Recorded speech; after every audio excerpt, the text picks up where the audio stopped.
আজকে আমি যে বিষয়টি নিয়ে কথা বলবো সেটা হচ্ছে জিরো ডট কাইসার এয়ারড্রপ এবং এটা মেইন নেটও বলা যায়।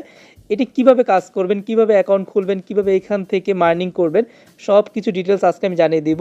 প্রথমত জয়েন হওয়ার জন্য আমাদের যে রেজিস্ট্রেশন লিঙ্ক বা সাইন আপ লিঙ্ক, এই লিঙ্কে জয়েন করবেন। করার পরে আপনার ইমেল দিয়ে একটা অ্যাকাউন্ট করবেন। অ্যাকাউন্ট করার পর একটা এক্সটেনশন লিঙ্ক পাবেন।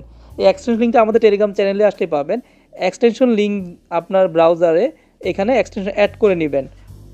এক্সট্রা অ্যাড করার পর এখানে 2x মাল্টিপ্লাই একটা অপশন থাকবে, যেটা আপনি 2x মাল্টিপ্লাই অপশনটা অন করে দিবেন। দেওয়ার পর আপনাকে নিউ ওয়ালেট কানেক্ট করতে হবে। আপনার যে ওয়ালেটটা, সেই ওয়ালেটটা কানেক্ট করবেন। করার পর যে প্রতিদিন যে ডেলি চেক ইন করবেন, এই ডেলি চেক ইন থেকে ডেলি ক্লেম করে নেবেন। এবং কিছু সোশ্যাল মিডিয়া টাস্ক থাকবে, যেটা টুইটার, ডিসকর্ড এবং আদার টাস্ক থাকবে, সেই টাস্কগুলো কমপ্লিট করবেন। দ্যাটস ইট, আপনার কাজ হয়ে যাবে। তাহলে চলুন শুরু করি আমরা। প্রিয় ভিউয়ার্স এবং ক্রিপ্টো ট্রেডার্স, আপনাদের কাছে ছোট্ট একটি অনুরোধ, যারা এখনো আমার tech Bangla channel, YouTube channel এবং টেলিগ্রাম চ্যানেল, এটা হচ্ছে আমার টেলিগ্রাম চ্যানেল,